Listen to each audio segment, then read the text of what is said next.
We'll get into some of the biggest moves in the Big Ten, some shakeups, 2 moves for Ohio State, and obviously one led to the other. And we got a new court coming over there at the Schott. He's DeVier Posey. I'm Matt Fontana, the Buckeye Show, taking up to 8 o'clock in NBA basketball tonight. Let's start with a new floor coming to the Schott. They've teased it. It's going to be on Friday. The new design at Value City Arena. It's going to look awesome. It's going to look great. It's exciting. The 5th time that they have changed the floor since the opening in 1998. DeVier, any thoughts? Do you have any insight? Has anybody leaked anything? Did you say Value City Arena? Yeah, Value City Arena, the Schott. I call it the Schott. It is what it is. Absolutely. So, yeah. I mean, the thing about this this experience of changing this is you see what Ross Bjork's immediate impact is in his first year. That's a great point. Yeah, just understanding fan experience and being able to understand how to make it more intimate for Buckeye fans, how to keep tradition on top of, by improving experience.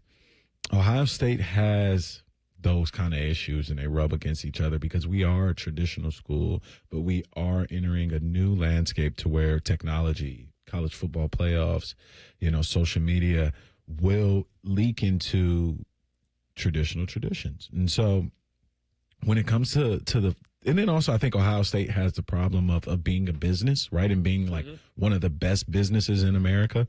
And so when you look at this Schott and saying this is where like all of those things start to rub heads, right? You have the business of, hey, we approach this basketball with a NBA mindset, concert mindset, but it's hard to create some type of home court advantage. So now we went with the big business model. Let's get back to a traditional fan experience.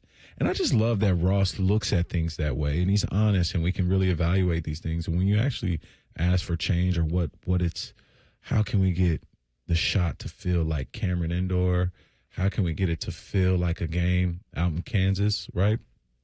You got to change the way that the fans interact with the game over there at basketball. So Friday, I'm going to be licking my chops, waiting for these new plans to see if we get, because here's my dream, man. Like I want to repeat the Cameron, like I want the student section around the whole court. That's what I would love.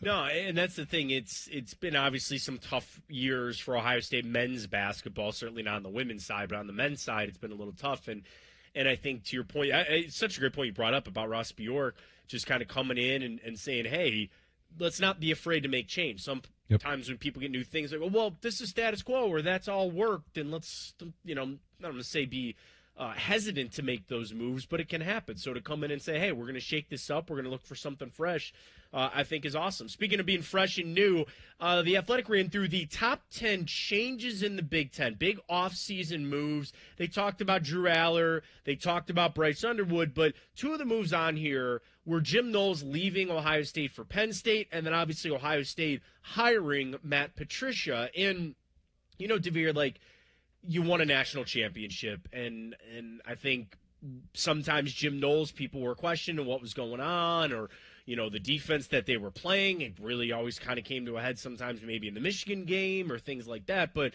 nonetheless, the guy was an integral piece of winning a national championship, undeniable. Now, was his exit handled the right way? That's not my business, okay?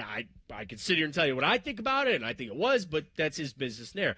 But the hiring of Matt Patricia, I thought, was amazing. I thought it was so good about just, again, not just getting the players ready to go for the NFL or the recruiting aspect to say, here's a guy that's seen it, done it, and lived it in the NFL, and if you want to try to make it there, here's a great guy to learn from. I just think even the system that he brings, he's obviously a genius. He's a rocket scientist, all that. I really liked the hire. Again, I would have loved Jim Knowles to stay. He didn't. Wish him the best of luck in every game except the Ohio State game. But I really like that hire of Matt Patricia. I do. Yeah, just starting to just kind of marvel in terms of a GM president mindset that Mark Pantoni has done with the recruits on that side, but you got to give Ryan Day his credit in terms of just knowing his personnel for coaching and just this Rolodex of people that he has at his dispense to bring into Ohio State. Because you say, hey, I'm taking a step back from calling plays, and you go and get a Belichick pedigree, a Belichick disciple, Bill O'Brien, who is an offensive guru, who to me, I played for Bill O'Brien. He hands down had the most personnel groups of any playbook that I've ever been a part of. You had a different personnel group for the same formation, but just the wide receivers switch spots with the tight ends. So, I mean, you knew what Ryan was trying to get at by bringing in a guy like Bill O'Brien, and then, hey, he darts. He said, how can we get better than that? And then you bring in Chip Kelly, who's the highest paid offensive coordinator in the NFL. Same with his Jim Knowles situation. He just backs it up with the Matt Patricia replacement. It's just blowing my mind in terms of just recruiting and hiring great staff for coordinators. You just don't know who will show up year in and year out, and so we have to kind of get into this mode of it. Is Ryan Day mimicking Nick Saban more than he's mimicking Urban Meyer? That's a hard one because, like you said, Saban was just, obviously you look at Kirby Smart, but even okay, here comes Steve Sarkisian for a season. There were some other former NFL coaches that came down there under Saban. I think Freddie Kitchens might have been there for a year. It was definitely a rhetorical question because I've kind of looked at this, but we haven't got to talk about it, Matt, because where Urban, I think, just missed. When you go all the way back to his Bowling Green and Utah days, and even at his Florida days, he couldn't replace his staff. Yeah. And he had to restart that, and it kind of disrupted his dynasties to where you look at Nick Saban, no matter what, no matter who, who's at the helm, but he had a business model to where I'm going to take a former head coach or a former college coach or a former NFL coach. I'm going to give him a quality control position. And so what happened in college football is that quality control position, the NCAA had to change it because of Nick Saban and this thing that he figured out, this loophole. It's I can have a Mike Locksley who just choked a guy in New Mexico come and be a quality control for $20,000. I know he has money, but at least I get Mike Locksley pushing papers and doing recruiting.